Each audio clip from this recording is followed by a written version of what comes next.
Hello friends, welcome back to my YouTube channel. তো আজকে আমি আমার বরবাবুর জন্য বানাবো কড়াইশুঁটির কচুরির সাথে আলুর দম। তো কড়াইশুঁটিটা পুরোটাই একা একা ছাড়িয়েছি। তো ও চলে গেছিলো সকালবেলা মাঠে, আর এইদিকে কড়াইশুঁটিটাকে আমি একটু লবণ দিয়ে গরম জলে সিদ্ধ করতে দিয়েছি, আর এদিকে কিছু খাড়া মশলা আমি ভেজে নিচ্ছি। এসে নিয়ে নিজেই আটাটা আমার হাত থেকে নিয়ে মাখতে শুরু করে দিয়েছে। আমি শুধু ময়াম দিয়েছিলাম, ঘি, একটু লবণ, চিনি এই দিয়ে ময়াম দিয়ে জলটা দিয়েছি, আর ও নিজে নিজে মাখতে শুরু করে দিয়েছে। আজকে কচুরি করা হবে যেহেতু।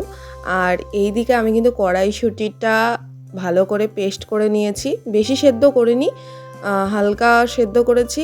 আবার এই দিকে একদম পেস্টের যে পুরো পেস্ট হবে তা না, একটু দানা দানা থাকবে, ঠিক এই রকম পেস্ট করেছি। আর এর মধ্যে এই ফ্রাইং প্যানটার মধ্যে তেল না ঘি গরম করে নিয়ে কালো জিরে দিয়েছি। আর আমার কাছে হিং ছিল না, তোমাদের কাছে যদি হিং থাকে অবশ্যই হিং দিও। তো এই পেস্টটা করার সময় আমি এর মধ্যে দিয়েছিলাম কাঁচা লঙ্কা আর আদা। সেই ভিডিওটা নেওয়া হয়নি, তাই আগের থেকে বলে দিলাম। আর এবার এইটা আমি ফ্রাইং প্যানের মধ্যে দিয়ে দিয়েছি। দেখো এটা একটু ভাজা ভাজা হচ্ছে, আর আমি নামাতে পারছিলাম না, আমার হাত কাটা ছিল। ওজন্য আমার হাজবেন্ড আমার বরবাবু ওটা বার করে দিল।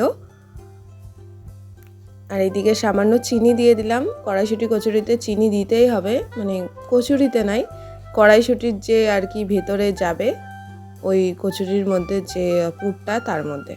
আর এদিকে আলুর দমটা আমি করছি, আর ওইদিকে উনি কাজ করছেন, কচুরির জন্য রেডি করছেন কচুরিগুলোকে, ওর মধ্যে পুর ভরছে। এদিকে কড়াই গরম হয়ে গেছে, তার মধ্যে তেলও গরম হয়ে গেছে। জিরে আর শুকনো লঙ্কা দিয়ে দিলাম, পেঁয়াজ দিয়ে দিলাম, তেজপাতা তো দিলাম না কারণ ওয়েস্ট হয়, আর তো সেই মুহূর্তে আমি খুঁজে পাচ্ছিলাম না, নাহলে তেজপাতা দিয়ে দিতাম। আর আমি যে কড়াইশুঁটিটা সেদ্ধ করেছি কিছুটা রেখে দেবো আলুর দমের জন্য, সেটা কিন্তু একদম ভুলে গেছি। ওই জন্য সাইডেও আবার বসিয়ে দিয়েছি কড়াইশুঁটি, কিছুটা কড়াইশুঁটি ছিল ওইটা দিয়ে। আর এই দেখো এদিকে আমার বরবাবু কিন্তু আটার গুচি করে নিয়ে, বাটি করে নিয়ে ওর মধ্যে পুরটা ভরে নিয়ে আবার বেলে দিচ্ছে। কি ভালো, তাই না বলো তো? হ্যাঁ গো, খুব ভালো। তো এখানে টমেটো দিয়ে দিয়েছিলাম, একটু লবণ দিয়ে দিলাম, কারণ টমেটোতে লবণ না দিলে লবণ সিদ্ধ হতে চায় না টমেটোটা।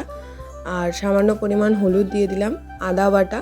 তো রসুন বাটা আমি অতটা খেতে পছন্দ করি না, তোমরা যদি মনে করো হ্যাঁ রসুন বাটা দিতে পারো, আমি দিইনি। আর আমার হাতের কাছে যা গুঁড়ো মশলা ছিল সেগুলো দিয়ে রান্না করা হয়েছে, যেমন জিরে গুঁড়ো, মিট মশলা গুঁড়ো। সেই মুহূর্তে অত টাইম ছিল না যে বাটাবুটি করবো আমি, নাহলে বেটেই দিতাম। এদিকে কাশ্মীরি লঙ্কার গুঁড়োটা দিলাম, আর এইগুলোকে সামান্য মশলাটাকে এবার কষাবো।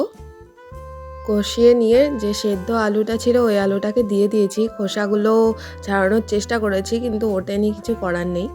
আবার সেদ্ধ মটরশুঁটিটাকেও দিয়ে দিলাম। অনেকে কড়াইশুঁটি বলো, মটরশুঁটি, কিন্তু পুরুলিয়ায় গিয়ে আমি একটা নাম শিখেছি মটরশুঁটি, সেটা হচ্ছে মটর চিনি। এবার পুরুলিয়ায় বলে কি আরও অন্য জায়গায় বলে কি, তোমরা কি বলো সেটা আমাকে অবশ্যই জানিও। তো এই দেখো আমার বরবাবু এখানে কিন্তু সুন্দর বেলে দিচ্ছে, এই কাজগুলো খুব ভালো করে, ওর জন্য আমি ওকেই দিই যে আমাকে হেল্প করে দাও, আর ও খুশি হয়, ও নিজে নিজেই করে। আমি যে ওর পরে টর্চার করি তা কিন্তু নয়, একদম বলবে না যে আমি আমার বরের পরে টর্চার করি। তো এখানে লবণ দিয়ে দিলাম, ও যদি নাও করে দিত আমি নিজে নিজেই করতাম। তোমরা তো দেখছিলে আমি একা স্টার্ট করেছিলাম, তাই না? আর বরকে, বাড়ির সবাইকে খাওয়াতে কার না ভালো লাগে বলো তো? তো এখানে গরম জল দিয়ে ঝোলটা হালকা ঝোল করবো, তাহলে তো খাবে। আর এদিকে তেল গরম হয়ে গেছে, সাদা তেলে লুচিটা ভাজবো। তো দেখো আমি ভাবছিলাম যে প্রথমে ফুলবে না, তো যাই হোক সুন্দর ফুলছে, আস্তে আস্তে করছি। এটা প্রথম লুচি জানো মানুষের কেমন হয়, কচুরি। এখানে সামান্য চিনি দিয়ে দিয়েছি, আর ওই যে ভাজা মশলাটা ছিল ওটাও দিয়ে দিয়েছিলাম। তো এই দেখো প্রথম কচুরিটা কেমন হয়েছে, তবে খেতে দারুণ হয়েছিল। আর ঘরে ছিল ধনিয়া পাতা, ওটাকে কুচি করে দিয়ে দিলাম। এই দেখো এবার লুচিটা কচুরিটা কেমন ফুলেছে। পুরুলিয়া, ঝাড়খণ্ডের ওই সাইডে কচুরি বলতে ভীষণ খাস্তা হয়, কিন্তু আমরা বাঙালিরা কচুরিটা একটু অন্য টাইপের করি, নরম নরম। তো কেমন লাগলো সবাই জানিও, ভালো লাগলে লাইক